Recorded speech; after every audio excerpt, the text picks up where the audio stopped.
Je suis très heureux de vous parler dans ce CD d'un de mes sujets favoris, car j'adore le partager avec des personnes qui ont toujours cette étincelle dans les yeux, des personnes qui ont toujours des rêves et qui souhaitent sincèrement les transformer en réalité tangible. Pourquoi vous parlez de gens qui ont toujours des rêves, me direz-vous ? Eh bien, je suis prêt à parier 1 million d'euros que vous, oui, je dis bien vous, avez déjà cherché à réaliser vos rêves, vos objectifs et vos aspirations, et que la plupart d'entre vous, vous vous retrouvez encore les mains vides. Je respecte vraiment chacun d'entre vous qui écoutez cette série de CD parce que vous n'avez pas renoncé. Vous savez, nous grandissons tous avec des rêves d'enfants plein la tête. Nous rêvons tous d'être quelqu'un de bien, de spécial. Mais la plupart d'entre nous, nous voyons nos rêves qui nous sont arrachés lentement mais sûrement par les difficultés et les défis de la vie quotidienne. Et la chose la plus facile à faire, quand la vie vous fiche des claques, c'est d'abandonner. Et c'est malheureusement ce que la plupart des gens font. Mais il existe quelques individus motivés, des individus comme vous, qui veulent savoir quelle est cette force extérieure qui a tendance à gifler les gens qui cherchent à réaliser leurs rêves, leurs objectifs et leurs aspirations. Et surtout des gens qui veulent savoir comment battre cette force étrange à son propre jeu. Eh bien, je suis ici pour vous révéler le nom de cette force étrange qui veut vous empêcher d'accomplir vos objectifs et vos rêves. Il s'agit du comité de Murphy. Le comité de Murphy se compose d'un groupe de 5 entités qui ont mis au point une opération au niveau de l'univers et dont le but est de tester le niveau d'engagement de tout individu par rapport aux rêves, objectifs et aspirations qu'il ou elle poursuit. Je les appelle les interférences de la magie. Laissez-moi brièvement vous expliquer comment ce concept m'est apparu. Quand j'ai eu 18 ans, je me suis fixé l'objectif de devenir millionnaire avant l'âge de 25 ans. Car à l'époque, je pensais que le succès n'était qu'une réussite strictement monétaire. Donc, toute activité qui n'impliquait pas le fait de gagner de l'argent m'apparaissait comme une totale perte de temps. Tout ce que je faisais avait un rapport direct avec le gain d'argent. Quand je ne travaillais pas pour gagner de l'argent, j'étudiais quelque chose qui pourrait m'en rapporter. Je n'arrivais pas à comprendre que quelqu'un puisse lire un livre uniquement pour le plaisir. Je ne voyais pas comment les gens pouvaient s'asseoir et regarder la télévision pendant des heures sans que cela ne puisse améliorer leur situation financière. Je ne comprenais pas pourquoi les gens pouvaient travailler dur toute la semaine, simplement pour pouvoir ensuite aller en boîte de nuit le week-end et dépenser leur argent en boissons, en drogue, etc. Je veux dire que les gens faisaient des tas de choses bizarres le week-end qu'ils avaient totalement oublié le lundi matin. C'était le comportement le plus insensé et le plus ridicule que j'ai jamais vu de toute ma vie. En fait, j'étais totalement focalisé sur les moyens possibles de gagner de l'argent, et quand j'ai atteint l'âge de 19 ans, je nageais littéralement dans l'opulence. En toute modestie, je gagnais plus d'argent que les médecins spécialistes et les avocats. J'étais bien parti pour devenir un authentique millionnaire, et donc il fallait que je joue le jeu. J'ai donc commencé à acheter des costumes italiens, des montres Rolex et des sous-vêtements en soie. L'argent rentrait plus vite que je ne m'y attendais. Et donc, j'ai commencé à acheter des voitures de luxe. L'une d'entre elles était une Mercedes-Benz SL rouge avec des pare-chocs chromés. Mon Dieu, elle était incroyable cette voiture. Tout le monde dans mon quartier pensait que j'étais devenu un dealer de drogue, y compris ceux qui savaient que je ne pourrais jamais vendre ni consommer de la drogue. Tout simplement parce qu'ils ne pouvaient pas comprendre d'où venait tout cet argent. Même le commissariat de mon quartier a fait une grande enquête de moralité sur ma personne.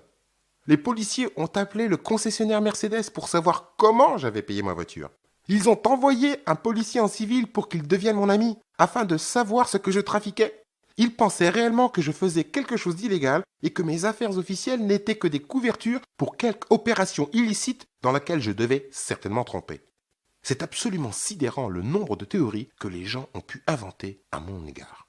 Ils ont dépensé une énergie folle alors que tout ce qu'ils avaient à faire c'était de me demander gentiment et je leur aurais volontiers montré.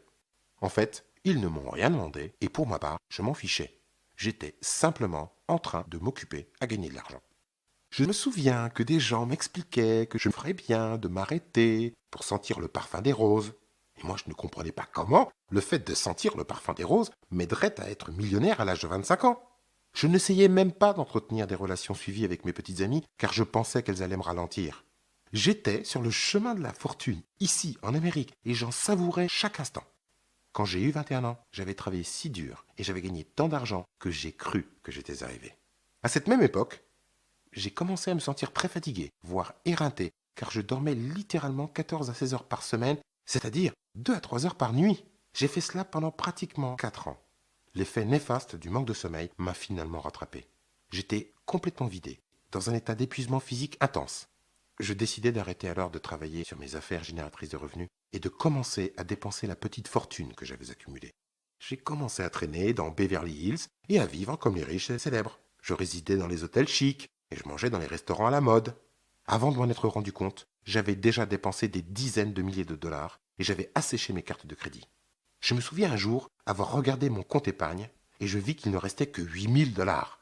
C'est ce que j'avais l'habitude de dépenser en un mois. C'est à ce moment que j'ai réalisé que j'étais fauché et que j'étais trop fatigué pour faire quoi que ce soit. Je me souviens avoir pensé, ma vie est fichue, parce que je croyais que du moment où vous n'avez plus rien sur un compte en banque, ça y est, vous êtes un homme fini. Eh bien, je fis la découverte étonnante que quand votre compte est à sec, vous respirez toujours et vous êtes toujours en vie.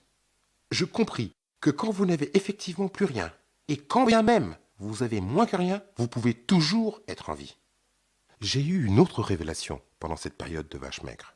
Je continuais de penser qu'il devait sûrement exister un moyen de me remettre sur pied. Il devait y avoir un moyen. Et vous savez quoi? Vous demandez, et vous, quoi? Vous recevrez, exactement. Eh bien, j'ai demandé, et à peu près 75 jours plus tard, j'ai reçu une réponse. Je suis sorti un matin, et j'ai découvert que mes voitures avaient disparu. Vous voyez, la leçon que j'ai apprise, c'est que de ne pas payer pendant 2 mois ces traites de voiture est le plus sûr moyen de vous remettre sur pied, car là, vous devez devenir un bon marcheur. Mes factures s'empilaient, les créanciers m'appelaient tous les jours, certains même venaient frapper à ma porte.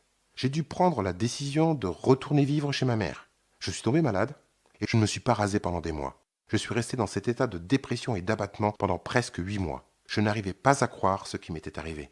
L'excellent crédit bancaire que je m'étais constitué était parti en fumée. Et toutes mes voitures de luxe, les bijoux dispendieux, les costumes italiens, les téléphones portables, les 3000 à 5000 dollars que j'avais toujours bêtement avec moi dans la boîte à gants, tout cela était parti en fumée. La maison que j'étais censé m'acheter à l'âge de 22 ans n'était plus qu'un souvenir. Que s'était-il passé? Je me disais, que m'est-il arrivé? J'étais un jeune homme 100% réglo qui faisait de son mieux pour réussir en Amérique. J'étais allé en faculté pendant 4 ans, comme on m'avait dit. J'avais eu de bonnes notes, je ne fumais pas, je ne buvais pas d'alcool, je ne me droguais pas, je ne buvais même pas de café. Tout ce que je voulais, c'était montrer aux gens qu'il est possible de réaliser ses rêves à la condition de respecter la recette d'aller en classe, d'obtenir de bonnes notes, de travailler dur dans son travail ou dans plusieurs métiers et d'être engagé à fond dans ce que l'on fait. Que s'était-il passé? Je suis resté dans cette triste condition pendant 8 mois, en essayant de comprendre. Je devais trouver une explication quelconque, ne serait-ce que pour conserver ma santé mentale. Je me rappelle qu'une nuit, j'étais en train d'écouter une cassette de Les Brown. Je me souviens qu'il disait que les messagers de la misère lui avaient rendu plusieurs fois visite alors qu'il était à la poursuite de ses rêves. Il moi dans la boîte à gants, tout cela était Murphy, qui dit en substance que tout ce qui peut mal se passer va très probablement mal se passer. À cette même période, je suis aussi tombé sur un livre écrit par un homme du nom de Scott Alexander qui s'intitulait « Le succès du rhinocéros ». Ce livre contenait des principes et des analogies très intéressants. Il expliquait entre autres que certaines personnes se comportent comme des vaches et que d'autres se comportent comme des rhinocéros. Depuis que Scott Alexander a publié son livre en 1980, il existe de nombreuses sociétés de marketing qui utilisent cette analogie pour illustrer certains points à leur force de vente. Quoi qu'il en soit, c'est dans cette période de ma vie que j'ai conçu le comité de Murphy. J'ai combiné ce que j'avais entendu de Les Brown et de ce que j'avais lu de Scott Alexander et j'ai appelé le concept entier le comité de Murphy.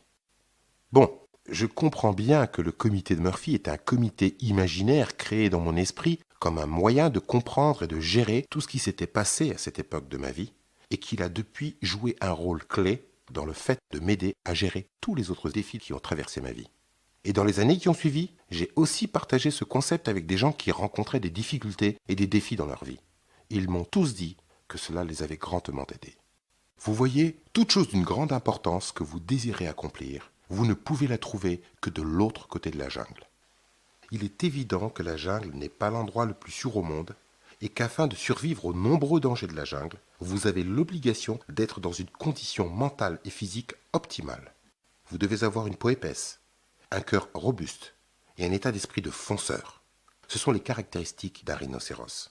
Vous voyez, les rhinocéros ont un cuir épais, de 5 à 7 cm d'épaisseur, afin que les moucherons, les insectes et même les flèches occasionnelles ne les tuent pas. Tout rebondit sur leur cuir épais et ainsi ils peuvent foncer dans la jungle. Ils se font rarement embêter par les autres créatures de la jungle et ils ennuient rarement qui que ce soit eux-mêmes. Par-dessus tout, ce sont des créatures pacifiques qui sont très concentrées sur ce qu'elles veulent. Cependant, Si vous vous mettez en travers de leur route, faites attention. Vous risquez de vous retrouver face à 2 ou 3 tonnes de purs rhinocéros qui vous foncent dessus, tête baissée, avec une corne capable d'embrocher des parties cachées de votre anatomie. Ouïe ouïe ouïe. Vous voyez, je crois que nous sommes tous nés avec l'état d'esprit du rhinocéros, mais que la plupart d'entre nous avons été entraînés à être des vaches. Les vaches sont des créatures paisibles qui pèsent dans les prés et qui acceptent tout ce qui passe à leur portée.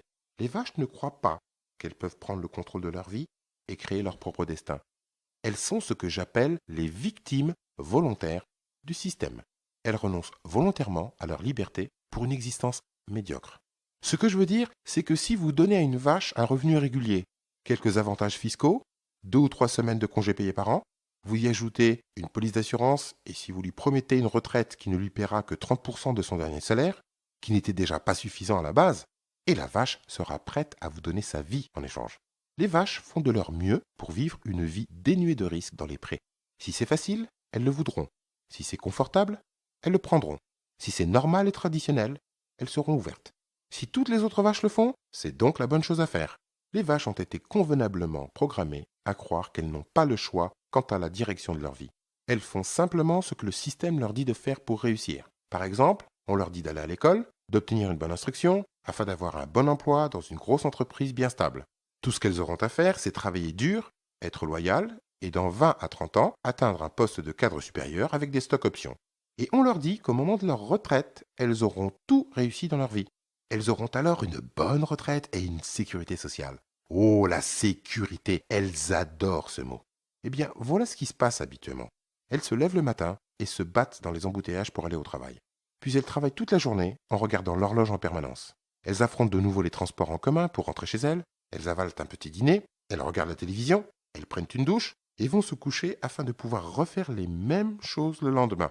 Elles passent la semaine entière en attendant avec impatience leurs 2 journées de repos. Et là, elles se plaignent d'avoir plus de temps libre que d'argent disponible. Les congés en famille consistent en une location dans le centre de vacances le plus proche de chez elles, ou si jamais elles ont le moyen de prendre l'avion, elles vont résider dans des hôtels bon marché et se justifient en disant « Tu sais, comme on ne va pas rester longtemps ici, autant réserver dans un endroit pas cher. » Tout dans la vie des vaches se résume à des budgets serrés et elles sont perpétuellement inquiètes de ne pas être capables de payer leur loyer pour le bout de pré qu'elles occupent. Maintenant, comprenez-moi bien, même les jeunes rhinocéros en formation ressentent de temps en temps la même chose, mais ils continuent de foncer et ils continuent de créer. Vous voyez, les vaches ne croient pas dans la notion de création, elles croient dans la notion de compétition. Elles regardent constamment les autres vaches pour voir si leur herbe est plus verte que la leur. Eh bien, quand elles sont sur le point de prendre leur retraite, aux alentours de 65 ans, comme le système l'impose, les voilà qui disent quelque chose comme « Meuh ». Le fond du problème, c'est qu'elles ont le sentiment de s'être fait avoir, mais elles ne comprennent toujours pas ce qui s'est passé. Elles pensent à toutes les choses qu'elles voulaient faire, mais qu'elles n'ont jamais eu la chance de pouvoir faire, et elles se demandent ce que leur vie aurait été si seulement elles avaient fait ceci, ou si seulement elles avaient fait cela. À cet instant, elles réalisent qu'elles se dirigent vers l'abattoir. Les vaches ont la vie la plus déprimante qui soit sur cette planète. Et ce qui est encore plus déprimant, c'est qu'elles constituent une majorité de la population, au moins 90%. Les rhinocéros, au contraire, croient dans l'excitation et dans l'aventure. Ils s'épanouissent dans l'énergie dynamique et dans les défis qui n'existent que dans la jungle.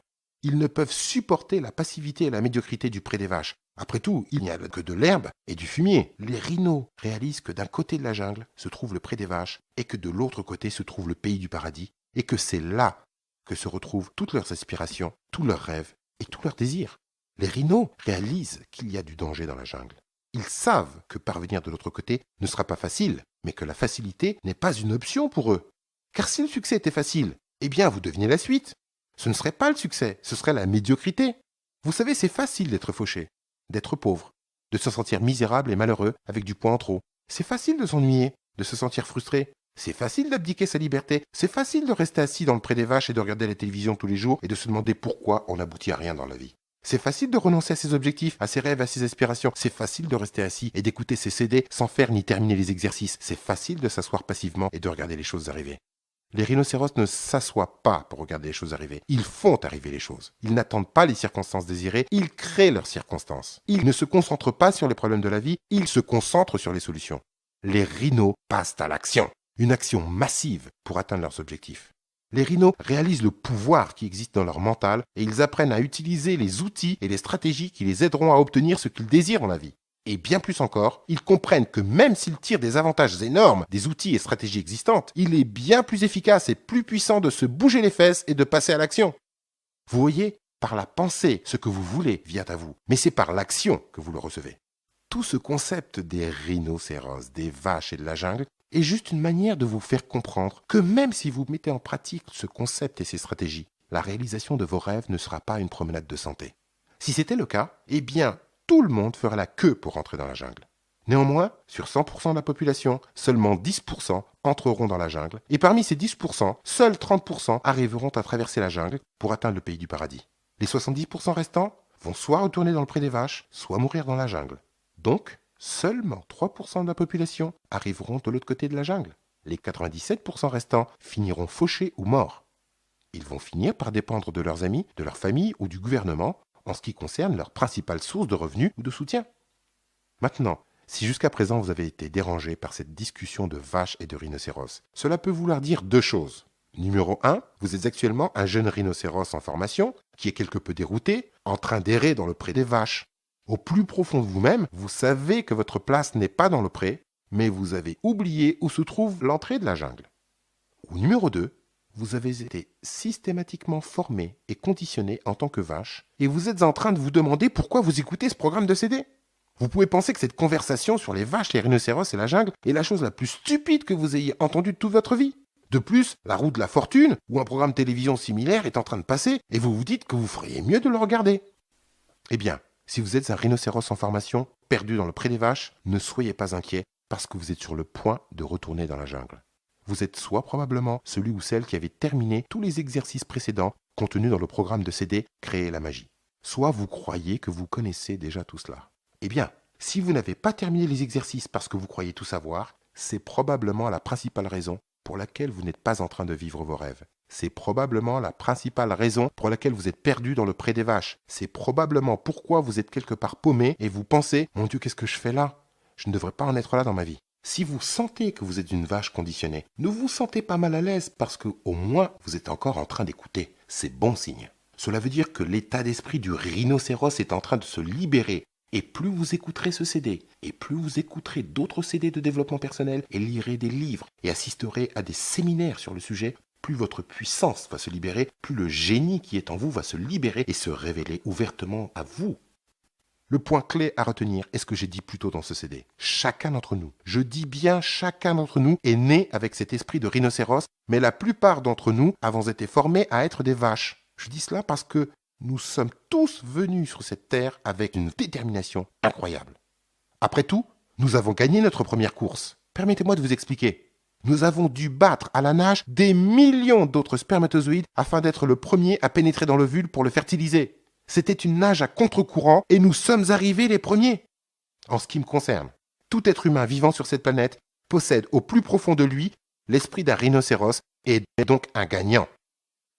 C'est juste que certains d'entre nous avons subi un lavage de cerveau plus important que d'autres. On nous a lavé le cerveau pour que nous croyions que nous ne pouvons pas réussir, que nous ne pouvons pas obtenir ce que nous désirons vraiment, que nous devons être médiocres et que la meilleure façon de gérer le fait que nous sommes malheureux, insatisfaits et fauchés dans cette vie est de comprendre que nous aurons toutes ces belles choses quand nous serons morts et arrivés au paradis. Eh bien, écoutez, je suis tout à fait d'accord d'aller au paradis, mais je ne veux vraiment pas vivre un enfer pour y arriver. Je crois vraiment que nous pouvons créer notre propre paradis sur Terre dès maintenant, si nous apprenons les bonnes stratégies et si nous les appliquons. Vous avez le pouvoir de créer de la magie dans tous les domaines de votre vie, et comme je l'ai déjà dit, vous pouvez créer un paradis sur Terre dès maintenant, si vous le décidez, ou alors vous pouvez créer votre enfer sur la Terre, si vous le décidez aussi. Le choix est entre vos mains. Comprenez seulement que personne ne vous a dit que ce serait facile. Vous aurez plusieurs fois la visite du comité de Murphy en cours de route, particulièrement si vous décidez de pénétrer dans la jungle. Vous allez découvrir comment le comité de Murphy fonctionne. Vous apprendrez comment identifier les membres du comité de Murphy quand ils vous rendront visite et vous apprendrez comment les battre à leur propre jeu pour atteindre votre pays de paradis. Dans votre pays de paradis, vous pouvez être ce que vous voulez être, vous pouvez faire ce que vous voulez faire et vous pouvez avoir ce que vous voulez avoir. Vous n'avez pas besoin de vous inquiéter du prix. vous apprendrez à développer une peau épaisse de rhinocéros qui vous permettra de supporter tous les défis qui vont assurément vous barrer la route pendant cette incroyable traversée de la jungle.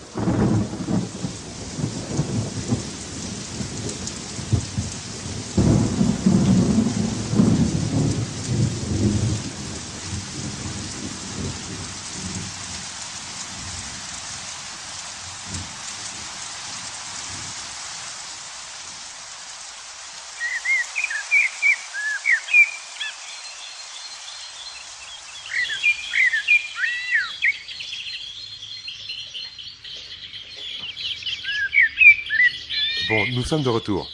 Je m'excuse pour cette petite interruption. Je sais qu'il est un peu difficile de parler quand le tonnerre résonne, mais cela arrive fréquemment quand on est dans la jungle et que de nombreuses embûches nous attendent. Bon, vous savez maintenant que d'un côté de la jungle se trouve le pré des vaches et que de l'autre côté se trouve le pays de paradis. La première action à faire, c'est de prendre la décision d'entrer dans la jungle et quand on y est, c'est d'y rester suffisamment longtemps pour arriver de l'autre côté. Vous comprenez que nous sommes tous nés avec cet esprit de rhinocéros, mais que nous avons pour la plupart d'entre nous été conditionnés à nous comporter comme des vaches. Nous avons parlé du fait que seuls 10% de la population vont décider d'entrer dans la jungle et que seulement 3% vont effectivement arriver de l'autre côté. Bien, où et quand le comité Murphy entre-t-il en scène ? Rappelez-vous, le comité de Murphy est composé d'un conseil de 5 membres qui ont mis au point une opération au niveau universel pour tester le niveau d'engagement d'un individu quant aux rêves, désirs et aspirations qu'il poursuit. De nouveau, je les appelle les interférences de la magie. Leur principale mission est de vérifier s'ils peuvent empêcher le plus grand nombre possible de personnes de traverser la jungle et d'atteindre leur pays de paradis. Donc, une fois que vous avez décidé d'entrer dans la jungle, vous feriez mieux de vous préparer aux visites des différents membres du comité siégeant au comité de Murphy. Vous voyez, tout ce que je suis en train de faire, c'est de vous préparer parce que je sais que vous êtes nombreux à avoir préparé vos affirmations positives. Vous avez écrit vos objectifs noir sur blanc, vous êtes emballés à l'idée de les réaliser, mais vous ne vous attendez peut-être pas, ou plutôt vous n'êtes pas prêts à affronter ce que le comité de Murphy vous garde en réserve pour la jungle. C'est pourquoi il est très important que vous sachiez clairement pourquoi vous allez réaliser ce que vous désirez le plus au monde. Depuis que je suis entré dans la jungle en 1987, j'ai vu beaucoup de personnes entrer et j'ai vu beaucoup de personnes sortir. Certains ont duré plus longtemps que d'autres, certains sont revenus plus tard, mais beaucoup d'entre eux sont devenus ce que j'appelle les GIJ, les grands invalides de la jungle, ceux qui n'y reviendront jamais. Je veux dire qu'ils ont accepté la lente médiocrité du pré des vaches pour le reste de leur jour. Le comité de Murphy a pris le dessus. Laissez-moi partager avec vous quelques-unes des tactiques et des tours que le comité de Murphy va s'efforcer d'utiliser contre vous afin de vous faire quitter la jungle. Murphy numéro 1, en général, va vous envoyer les amis et la famille quand vous entrez dans la jungle. Ils essayent de vous convaincre de retourner dans le pré des vaches, là où tout est sécurisé. Ils vous disent « Mais enfin, il y a des tas de vrais emplois dans le pré des vaches !» Et ils vous avertissent de tous les dangers de la jungle. Ils vous expliquent qu'il n'y a pas de salaire régulier dans la jungle, et qu'en plus, le risque de maladie est plus grand, et qu'il n'existe pas d'avantages médicaux, et que vous feriez mieux de retourner dans le pré des vaches, là où vous aurez une prise en charge médicale. Ils vous parlent de tous ces pauvres bougres qui ont échoué misérablement dans la jungle, et quelques-uns sont même des GIJ, des grands invalides de la jungle. De plus, aucun des membres de votre famille n'a traversé la jungle. Alors pour qui vous prenez-vous pour croire que vous pouvez le faire ? Vous devriez plutôt accepter votre existence de vache. Après tout, vous n'avez pas besoin de prendre autant de risques, et cela n'exige pas grand-chose de survivre dans les prés. Cette attaque de Murphy numéro 1 suffit généralement pour inciter la plupart des gens à retourner dans le pré des vaches. Après tout, ils aiment leur famille et ils n'ont vraiment pas envie de les blesser. Cette flèche tirée par Murphy numéro 1 a rapidement pénétré leur peau qui est trop mince et a causé suffisamment de dégâts pour qu'ils quittent la jungle et retournent dans le pré. Je vois beaucoup de gens quitter la jungle pour cette raison. Mais quelques personnes sont plus branchées sur leur esprit de rhinocéros, donc ils vont continuer de foncer dans la jungle. C'est le moment que choisit Murphy numéro 2 pour commencer son travail à votre niveau. La stratégie que Murphy numéro 2 a employée avec moi fut la suivante. Il me mit dans une situation où à l'âge de 21 ans, j'étais complètement épuisé et je ne pouvais plus payer mes factures. Il se dit qu'en récupérant mes voitures et qu'en envoyant des créanciers à mes trousses, ceci me ferait sûrement quitter la jungle et croyez-moi, j'ai vraiment senti cette flèche. Mais un de mes copains de la jungle m'a aidé à extraire cette flèche et m'a dit qu'en passant, ma peau était devenue plus épaisse. Cela m'a encouragé et je suis effectivement resté dans la jungle pour cette raison. Néanmoins, voici une manière capitale et hautement efficace qu'utilise Murphy numéro 2 pour s'assurer que les gens quittent la jungle. Et très vite, beaucoup d'entre eux le font. Le peu qui reste dans la jungle se font tourner en dérision par Murphy numéro 3 parce que lui sait que ses stratégies puissantes seront très efficaces pour dégoûter les survivants de la jungle. Murphy numéro 3 va jouer lourdement avec vos émotions. La stratégie qu'il utilisa contre moi fut la suivante. Je tombais amoureux d'une belle jeune femme qui voulait vivre confortablement dans le pré des vaches. Eh bien, je me suis vite retrouvé dans le pré des vaches avec cette jeune et jolie jeune femme. J'ai même trouvé un emploi dans le pré des vaches. Et peu de temps après, je ne supportais plus de vivre dans les pâturages. J'ai commencé à me sentir frustré et irritable. Je n'arrivais pas à me confondre parmi les vaches parce qu'elles avaient toutes remarqué la corne qui commençait à pousser sur mon front. Je ne pouvais tout simplement pas cacher le fait que j'étais un jeune rhino en croissance. Vous voyez, la plupart des vaches ont du mal à passer du temps en compagnie des rhinocéros et la plupart des rhinos ont du mal à consacrer beaucoup de temps aux vaches. Les rhinos sont constamment en train de parler des choses positives, de leurs rêves, de leurs objectifs, de leurs aventures dans la jungle et des possibilités qu'ils ont d'amener leurs nouveaux amis ruminants avec eux dans la jungle pour qu'ils puissent ensemble atteindre l'autre côté de la jungle. Les vaches commencent à s'énerver quand les rhinos parlent de ces choses. Les vaches aiment se plaindre des choses qui ne vont pas dans leur travail et de leurs difficultés à payer leurs factures. Et elles adorent parler de sujets triviaux et négatifs tels que les mauvaises nouvelles, aux infos de la télévision et l'économie qui va mal. Le fond du problème, c'est que je devais retourner dans la jungle et que je voulais vraiment emmener cette jeune femme avec moi. Mais l'énergie, le risque et l'excitation dans la jungle, c'était trop pour elle. Elle a décidé de se tenir loin des rhinocéros et j'ai décidé de retourner dans la jungle. Ce fut une expérience douloureuse et Murphy numéro 3 fut surpris de me revoir. Il avait fait du bon travail en jouant avec mes émotions et je dus même le reconnaître pour cela. Mais je lui dis que ma place était dans la jungle et que j'y resterais jusqu'à ce que j'atteigne l'autre côté. Je fis le serment de ne plus tomber amoureux que de femmes qui seraient elles-mêmes des jeunes rhinocéros prometteuses en formation au lieu d'essayer d'en faire des rhinos. Murphy numéro 3 fut impressionné par ma détermination, ainsi que les autres membres du comité. Vous savez, seule une poignée de gens arrivent à dépasser Murphy numéro 3. Mais néanmoins, Murphy numéro 4 et Murphy numéro 5 étaient déterminés à m'arrêter et ils seront déterminés à vous arrêter vous aussi. Comprenez que dépasser Murphy numéro 3 représente une avancée majeure. Car à ce moment, vos compétences de jungle ont considérablement augmenté, votre peau s'épaissit de plus en plus avec chacun des défis rencontrés dans la jungle, vous êtes de plus en plus déterminé à atteindre l'autre côté de la jungle et pour la première fois, vous commencez vraiment à profiter de l'atmosphère de cette jungle. Vous avez développé suffisamment de compétences et de stratégies pour enseigner aux nouveaux venus et à ceux qui en ont marre d'être des vaches et qui se demandent comment entrer dans la jungle. Vous pouvez leur indiquer quelle tenue de combat adopter, à quoi ils doivent s'attendre et comment gérer efficacement les nids de poules ainsi que la meilleure route à prendre pour éviter les sables mouvants occasionnels. Beaucoup de rhinos utilisent en fait ce moyen d'enseignement des techniques de survie et de réussite dans la jungle aux nouveaux venus comme une source de revenus pour financer le reste de leur séjour dans la jungle. À propos, même les rhinos aguerris viennent écouter ces stratégies pour simplement réviser et renforcer les compétences qu'ils ont déjà. Très bien, maintenant, continuons notre voyage à travers la jungle. Plusieurs mois, plusieurs années même se sont écoulés depuis votre première incursion dans la jungle. À présent, vous devez avoir une drôle de mine et vous sentez certainement assez mauvais. Toute votre famille et vos amis restés dans le pré des vaches pensent que vous avez maintenant complètement perdu l'esprit. Ils n'arrivent pas à comprendre pourquoi vous ne retournez pas vers la sécurité des pâturages. Oh, maintenant vous êtes habitués. Votre peau est si épaisse que cela ne vous dérange même plus. Vous continuez votre avancée dans la végétation et là, tout à coup, vous êtes arrivé devant un marais. Ça sent mauvais et ça ressemble à du purin. Berk. Et vous remarquez qu'il n'existe aucun chemin pour le contourner. Vous devez soit traverser le marais, soit quitter la jungle. À ce moment, certains ne peuvent pas en supporter plus et donc décident de quitter la jungle et de retourner dans les pâturages où leurs amis et leurs familles les accueillent joyeusement. Tout le monde est content, tout le monde est en liesse, ils sont contents de leur retour. Ils savaient qu'ils retrouveraient leur esprit tôt ou tard. Certains décident de rester un moment au bord du marais afin d'aiguiser leurs cornes avant de plonger dans le marais. Et là, il y a quelques braves qui décident d'y aller tout de suite. Ils font un pas dans ce marais puant, visqueux et gluant et ils avancent. L'odeur est si nauséabonde qu'ils peuvent à peine respirer. Murphy numéro 4 rigole, ainsi que le reste du comité, mais en même temps, ils sont impressionnés car très peu de gens arrivent jusqu'au marais, et encore moins décident de plonger. Murphy numéro 4, ainsi que Murphy numéro 5, commencent à vous tirer dessus avec toutes sortes de flèches dans un effort final pour obtenir votre reddition. C'est le moment où tout ce qui semble pouvoir marcher de travers marchera de travers. On dirait que vous ne verrez jamais la lumière au bout du tunnel. Vous commencez même à douter de l'existence du pays de paradis. Cela peut être la mort d'un de vos proches, ou alors vous divorcez après 5, 10 ou 15 années de mariage, ou alors vous êtes obligé de déclarer une faillite, ou encore votre maison qui est saisie, ou encore le fisc qui vous prend tout ce que vous possédez. Vous savez, toutes sortes de choses qui peuvent arriver.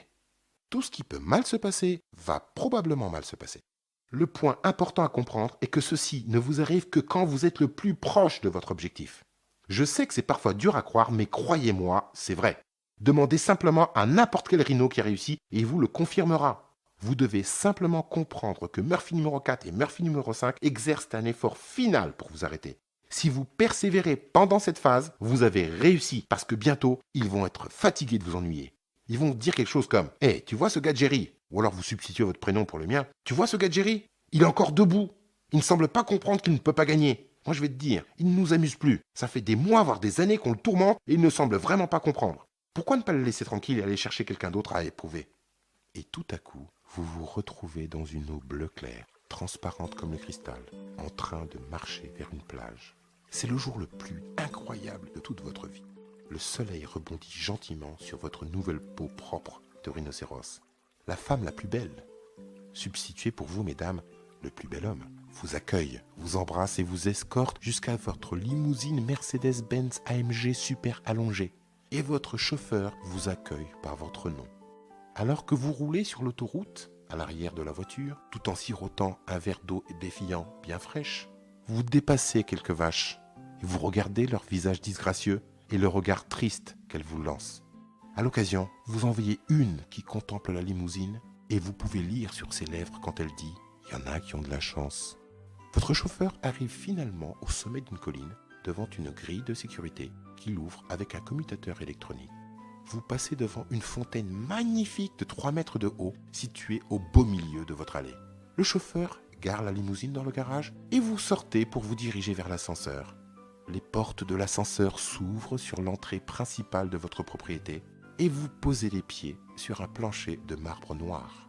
Une de vos employées de maison vous tente une tasse de cappuccino et vous vous dirigez vers la salle à manger qui offre une vue magnifique sur la ville et sur l'océan. Une larme coule sur vos joues alors que vous pensez à ce que vous avez traversé et où vous vous trouvez maintenant. Le téléphone sonne et la communication est pour vous. C'est un vieil ami qui a eu la chance de pénétrer dans la jungle en même temps que vous, mais qui vous a traité de fou en vous disant que vous ne pourriez pas réussir. Vous percevez une légère tension dans sa voix ainsi que le silence à l'autre bout de la ligne quand il marmonne « J'aurais tellement souhaité ». Et vous vous tournez vers votre belle épouse ou votre beau mari. Vous pensez à vos enfants qui sont en bonne santé et qui sont en train de jouer sur votre court de tennis. Vous jetez un œil à votre compte bancaire qui est bien approvisionné de quelques millions d'euros et vous contemplez de nouveau à travers la fenêtre le coucher de soleil sur l'océan et vous dites à votre vieil ami « Je suis heureux de l'avoir fait ». Vous voyez, la morale de toute cette histoire et du concept de comité de Murphy est la suivante. Accomplir vos rêves et vos objectifs ne sera pas facile, mais ça en vaudra la peine. Vous aurez plusieurs fois envie de laisser tomber et d'abandonner. C'est dans ces moments que vous devrez continuer d'avancer. Tôt ou tard, le comité de Murphy en aura assez de vous taper dessus. Mais jusque-là, vous feriez mieux d'avoir quelques raisons impérieuses d'aller dans la jungle, parce que si ce n'est pas le cas, eh bien je vous garantis que vous allez échouer. Vous vous retrouverez inévitablement dans cette portion indésirable des 97% de la population qui se retrouve à la retraite fauchée ou décédée. Laissez-moi tout de même vous donner un conseil de survie dans la jungle. Si vous êtes pourchassé par un ours quand vous entrez pour la première fois dans la jungle, et parce que vous n'avez pas encore votre corne de rhinocéros, vous pouvez être pourchassé au début par quelques ours. Dans ce cas précis, la clé est la suivante. N'arrêtez pas de courir quand vous êtes fatigué. Arrêtez de courir quand les ours sont fatigués. N'essayez pas de vous arrêter pour négocier un marché avec un ours, car il peut vous dévorer tout cru. Le point est le suivant.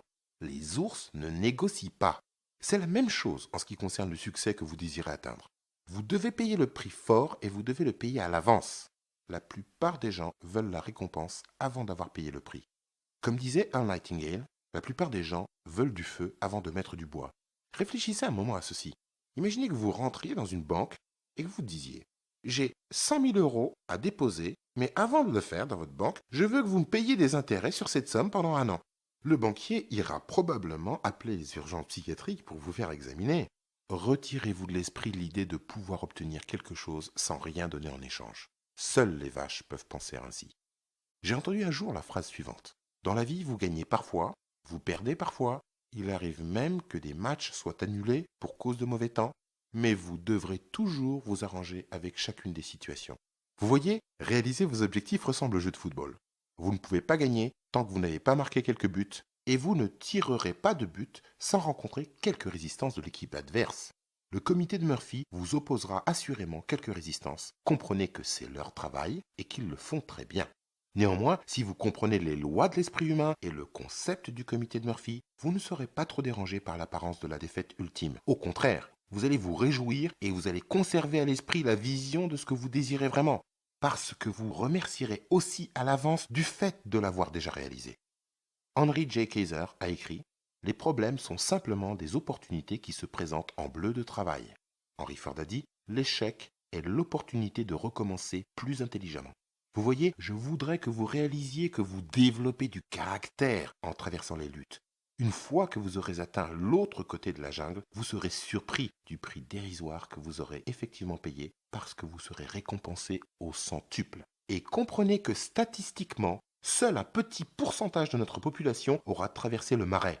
Mais ceci n'a rien à voir avec vous et moi en tant qu'individus. Les statistiques ne s'appliquent qu'aux masses. Tout ce que nous devons faire, c'est de prendre la décision d'être celui qui va réussir. Écoutez, je comprends très bien que ce CD peut avoir touché un ou deux points sensibles chez certains d'entre vous, et c'est exactement ce que je voulais faire. Je crois que quelqu'un doit être prêt à mettre tout à plat et vous expliquer les faits purs et durs avant qu'il ne soit trop tard. Et souvenez-vous de ceci avant de vous embarquer pour le voyage de votre vie. Ne demandez pas à la vie d'être facile, demandez-lui de valoir le coup. Vous pouvez payer le prix du succès ou vous pouvez payer le prix de l'échec. Le succès coûte des centimes, mais l'échec coûte des millions.